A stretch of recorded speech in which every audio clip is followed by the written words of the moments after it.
Well, hello. It's Karen from Simply Living for Him.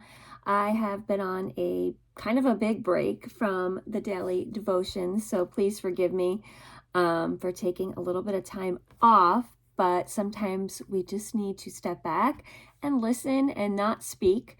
And then I was traveling this past weekend to an amazing event, and I'm so grateful for the opportunities to get out there in person and to minister to other women. And so, something I shared actually at that event this weekend, and something I shared on my podcast last week, is what I wanted to share today on the devotional. Because if you haven't heard the podcast and you kind of resonate with what I'm going to share now, you'll want to go listen to that episode. I am going to link it in the video notes here, because I have heard from so many people from that podcast that it really resonated with them. So I thought, you know what? A lot of people don't listen to the podcast. I will share here as well. And, then we'll see what you guys think. So a couple of weeks ago, I was really struggling, and I was lying in bed one day, and I was just having so many burdens that I was bearing personally. And then just like, the burdens of the world were weighing heavily. And it was really hard to just even get my mind focused where it needed to be. And I just remember like glancing over at my phone for a split second, and I have an iPhone. So I saw the, infamous logo, the Apple logo right there on my phone, with the little bite taken out of it. And immediately as I looked at that, I just saw the Garden of Eden in my mind, and I saw what it says here in Genesis 3. So let me read to you from Genesis 3. Let's look starting at verse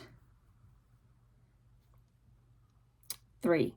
So it says, "But from the fruit of the tree, which is in the middle of the garden, God has said, 'You shall not eat from it or touch it, or you will die.' The serpent said to the woman, 'Surely you will not die. For God knows that in the day you eat from it, your eyes will be opened, and you will be like God, knowing good and evil.'" And immediately when I saw that apple on my phone, I thought of this verse. I was like, you will be like God. You will be like God. And so I talked about this a lot on the podcast. So if this is intriguing to you, I encourage you to go check out that whole conversation.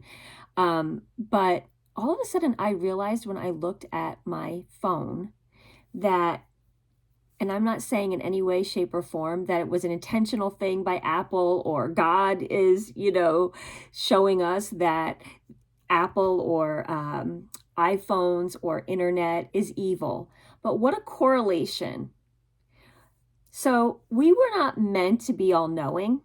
God is omniscient. That's one of the characteristics of God. He is all-knowing. That means he knows everything all the time, all at once, knows it all. And we are not all-knowing. Yet our iPhone or the internet or our computer or whatever it is these days gives us the ability to almost know more than we were ever supposed to know. Like, you can know what's going on all at once just by going on your Facebook feed. You can know what's going on around the world right now. You can know everybody's opinions on what's going on around the world. You can see what your friend is eating for breakfast. You can see what your neighbor is doing on vacation. Like, you can see all these things at once. And it has become, for us as human beings, a burden, because we are not meant to know it all. We are not meant to bear the whole burdens of the world. And even though we don't realize it, it's just like the snake here. He kind of slithers in and slips in, just like we don't realize it, that we can be on our phone and just, innocently scrolling through. And before we know it, we start to carry the burdens of this world. I can barely handle the burdens personally in my own life that I was trying to deal with a few weeks ago. And I realized I'm trying to deal with those. And on top of it, I don't realize, how much it's affecting me, but it is affecting me, that when I'm innocently scrolling to say, just even pass time or numb my mind sometimes, that knowing what is going on all over the world, all at once, in all of my friends and acquaintances and people's lives, it does take a toll on us. and it does burden us, and we don't realize it until all of a sudden we're like, why am I just so distracted? Why am I, feeling this way? Well, it's because we're trying to like know it all and bear the burdens of the world. Years ago, you would wait for the newspaper headlines. You would wait for the evening news. You didn't see in real time everything that was happening at once. And just like the serpent here slithers in and says, do you want to be like God? It says, you'll be like God, knowing good and evil. But we were never intended to be like God. We were never intended to be God, and we were never intended to bear the burdens of this world. Jesus bore all of our burdens right there on the cross. And so I want to know what you guys think about that. Do you feel burdened? Do you feel the weight of the world on your shoulders? Do you not realize how much it is affecting you to not only know what is going on all over the world, but know everybody's opinions about it and just all this information coming at you? It's affecting us. And so, I do not try to say that, Apple intentionally chose that logo. I do not try to say that like I have some big insight into, God is trying to show us that the internet is evil or anything like that. Because, I think like anything, it's how we use it. It was just for me in that moment. I saw the correlation between the apple with the bite out of it and the Garden of Eden. Like, how all of a sudden we want to be like God and know it all.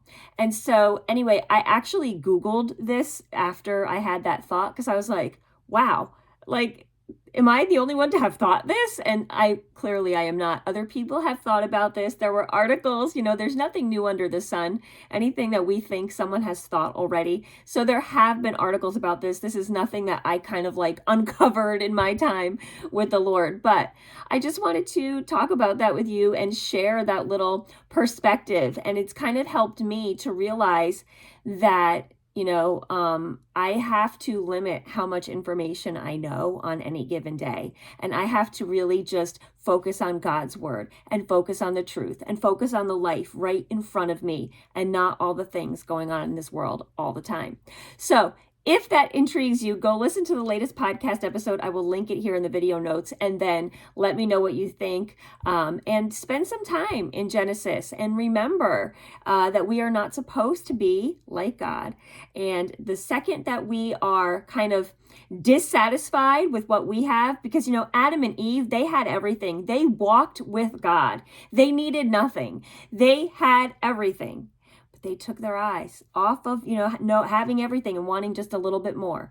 And as soon as we do that, as soon as we are discontent with our relationship with the Lord and we step out of it and think that there's more out there, is when we are going to get ourselves in trouble. And so I'd love to hear what you think about that. Let me know. And until the next time, I wish you all the blessings and joy in Jesus today.